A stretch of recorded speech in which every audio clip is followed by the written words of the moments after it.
Welcome back to the deep dive. Today, we're trying to chart the absolute extreme limits of human development. We are taking a hard look at the world's most fascinating child We prodigies. really are. I mean, these are the individuals whose achievements, often before they even hit double digits, just defy what we thought was biologically possible. It's a compelling topic because, as our sources show, this whole phenomenon is just breathtakingly rare. We're talking about kids, under the age of 10, who are showing true, sustained adult-level expertise, In fields like math or music. or even nuclear physics. It's incredible. And when you say rarity, we're really talking about statistical anomalies here. The data suggests this happens in maybe 1 in 5 to 10 million children. It's a staggeringly small group. Right. And our sources are really clear on this point. It's never just about raw intelligence. It's more of an equation. You have, yes, this extreme innate talent, Yeah. but equally critical is this intense, almost obsessive drive. And the environment, right? Supportive or sometimes maybe a little pushy. It's exactly. Highly supportive or, yeah, sometimes highly demanding. So our mission for you today is to unpack a kind of curated top 10 list. We want to find the most mind-blowing achievements, but maybe more importantly, we want to look at the second act. Where are they now? Exactly. Did that high-speed start just lead to burnout or reclusiveness? Or did it lead to world-changing legendary success? A great question. I think let's start by grounding ourselves in the past with the historical titans, the ones whose early feats really defined our modern idea of genius. We have to start with the foundational one, Wolfgang Amadeus Mozart. He's at rank 1 on this list, and he pretty much defines musical genius for all time. He really does. Mozart is the classical definition of a prodigy. His landmark feat composing his first symphony happened at the unbelievable age of 8. 8. 8. But that's really just the tip of the iceberg. What's truly wild to me is the day-to-day reality of his childhood. By the time he was 6, he was already touring the royal courts of Europe, performing for kings.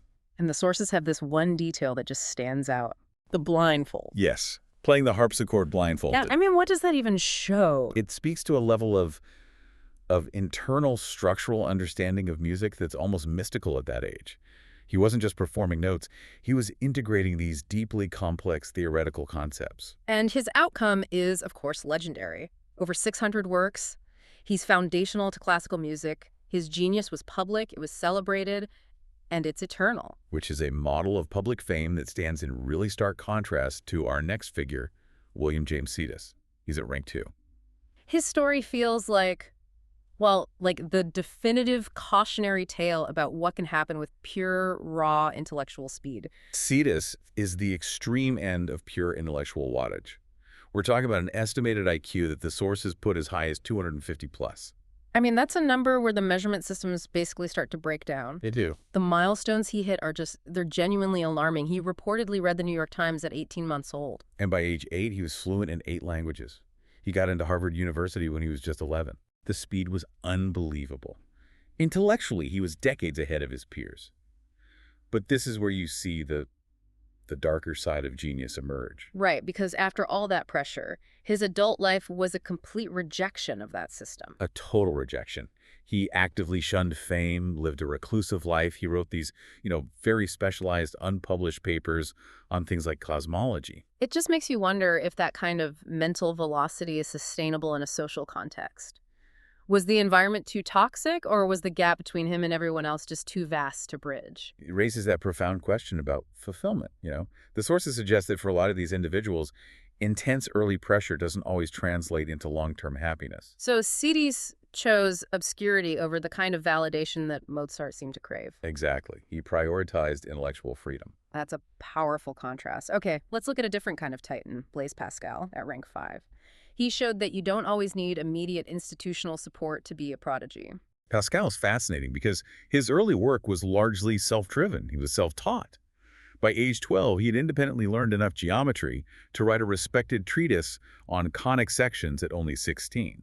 And unlike Mozart's artistic work, Pascal immediately applied his genius to practical invention. Yes, exactly. At 19, he invented an early mechanical calculator, they called it the Pascaline, to help his father, who was a tax commissioner. And this wasn't just some clever toy, it was a revolutionary leap in automation for that time, centuries before the electronic age. The ability to grasp abstract math and then instantly translate that into a working physical machine, it's just remarkable. So his legacy is huge. A physicist, philosopher, mathematician. It shows that this kind of profound, self-taught genius can lead to world-shaping breadth. So in this first section, we've got the massive public artist, the reclusive super-intellect, and the self-taught inventor. The contrast is already pretty stark. Yeah. Fame, retreat, and legacy. Okay, so let's transition into the 20th and 21st centuries.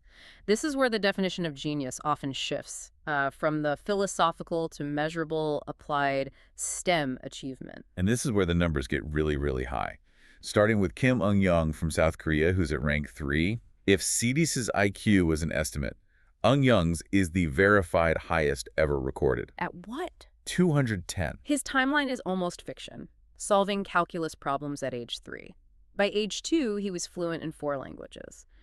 But the most stunning detail from the source material, his career move. He was hired to work at NASA. At 8 years old? At 8. Just think about that environment for a second. An 8-year-old child working alongside PhDs, top engineers, solving real-world, highly advanced problems. It's unprecedented. But again, this accelerated environment seems to have a breaking point. What happened after NASA? He left at 16, and that pivot is key. He didn't really burn out, but he shifted focus dramatically. He's now a respected professor of civil engineering in Korea. So he went from theoretical astrophysics to something much more grounded. Much more practical. The sources suggest it was a conscious choice for more balanced life. A move towards stability. That makes sense. Right after him, we have John von Neumann at rank 4, foundational to the Manhattan Project, to modern computing. Von Neumann's precocity was all about extraordinary memory and computational speed. At 6, he'd entertain his father by reciting pages from the phone book, from memory. He could also mentally divide 2 8-digit numbers. And there's that charming anecdote in the sources. Yeah. That he would joke with his father in ancient Greek. Great. That detail just humanizes the whole thing. It shows the intensity of that intellectual atmosphere. Absolutely. It wasn't just raw calculation. It was this profound conceptual fluency at an age when most kids are just learning to read. His legacy is monumental. Game theory, early computers. He shaped so much. Okay, let's jump forward now into our own century with Taylor Wilson, rank 7, who worked in a field you'd think was impossible for a kid: nuclear physics. This is where modern resources meet young genius. At the jaw-dropping age of 14, Wilson successfully built a working nuclear fusion reactor. We have to pause on that. A fusion reactor. Even a small one requires just immense technical mastery. It's not something you do in a basement with a science kit. No. It requires resourcefulness, funding, advanced safety protocols. The fact that he was the first private citizen to achieve this makes it so much more than just a smart kid's project. It's awe-inspiring. And he was able to translate that skill into a public platform, right? He gave a TED Talk at 17. He did, on terrorism prevention, based on his knowledge of detecting nuclear materials. He's now 31 and consults on nuclear security and energy innovation. His path shows that modern genius can just bypass traditional academic timelines completely. And complementing that, we have Aliyah Sabur at rank 8, who broke records purely through academic speed. Aliyah Sabur started college at 10. She finished her PhD in applied mechanics by 18. That speed earned her the Guinness World Record for the youngest professor in the world. At 20. At 20 years old. And she's still contributing, teaching engineering, holding patents. It's clear these modern prodigies in STEM are converting their intellectual speed into immediate, high-impact contributions. All right, let's pivot to our final set of examples. This is where strategy, modern invention, and the role of the environment become really explicit. And we have to highlight Judith Polgar, rank 6, from the world of competitive chess. A highly demanding strategic world. Polgar's accomplishment isn't just speed, it's mastery. She became a grandmaster at 15, the youngest ever at the time. She was beating established grandmasters by age 12, and she peaked at number 8 in the world. Overall. Not just among women. No, overall. And what's unique here is how explicitly the sources credit her environment. She was trained from infancy as part of a pedagogical experiment by her father. Right, he had that famous belief that genius is made, not born. Exactly. Her chess-only homeschooling focused all their energy on mastery. Her career is probably the strongest evidence we have for the power of focused, intense nurture. It definitely proves extreme focus can create world-class mastery, but it also raises that question again. Is that kind of specialized childhood a good model for development. It's a high-risk, high-reward strategy. In her case, it created the strongest female player in history, and she successfully used that success to advocate for women in chess. She changed the conversation in her field. Okay, next up, rank 9, Gitanjali Rao, who defines the modern, purpose-driven inventor prodigy. Rao represents a new wave. Her genius is channeled towards social good. At 11, she invented a device called Tethys. It's a low-cost mobile device that detects lead in drinking water. The impact of that invention just moved her right into the public eye.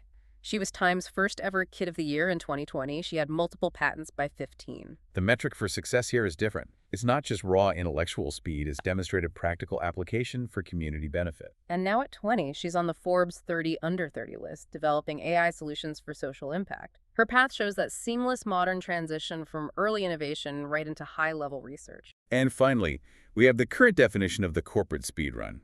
Karen Kwasi, rank 10, the ultimate example of modern AI and coding precocity. His path just shows how quickly highly specialized skills like coding can translate into institutional value. He coded his first app at age 4. 4. He's a Mensa member, IQ of 180, and his institutional integration started extremely early. An internship at Intel at 10, college at 11. And his current status is the perfect illustration of this accelerated path.